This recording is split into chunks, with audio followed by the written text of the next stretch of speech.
जनप्रतिसाद news, आवाज जनतेचा। सांगलीतील नागरिकांच्या संवादातून विकसित सांगलीचा संकल्प साकारणार आहे। सांगलीकर हे शहराचे कान व डोळे आहेत।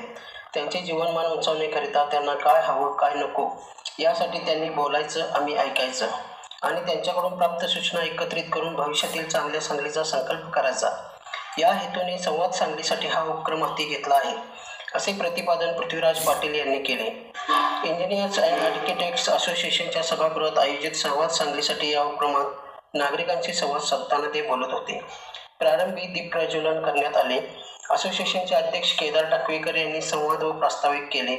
त्यानंतर पृथ्वीराज पाटील यांनी संवाद सांगलीसाठी या उपक्रमाची भूमिका विशद केली। या बैठकीत डी.पी. तायवाडे पाटील, रवींद्र खिलारे, जयराज सगरे, प्रमोद पारेख, के शहा, राजेंद्र जाधव, तात्या खोत, सुरेश केरेपाळे, डी.बी. शिंदे, शैलेश पवार, सुनील मालकापुरे, सचिन वाघमोडे, दिलीप पाटील यांनी विविध समस्या मांडल्या।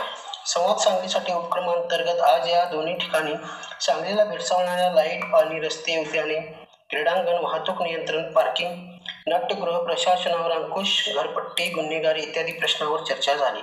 नागरिकांनी मांडलेल्या समस्या व विकास योजनांच्या सूचनांचे एकत्रीकरण करून भविष्यातील चांगल्या सांगलीचा संकल्प साकारण्यासाठी प्रयत्न करणार असल्याचे पृथ्वीराज पाटील यांनी सांगितले।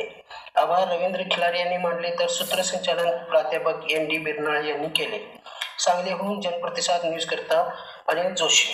परिसरातील महत्त्वाच्या आणि ताज्या बातम्या पाहण्यासाठी आजच आमच्या जनप्रतिसाद न्यूज चॅनलला यूट्यूबवर सबस्क्राईब करा आणि बेल आयकॉन प्रेस करा। तसेच www.janpratisad.com या वेबसाईटला देखील भेट द्या।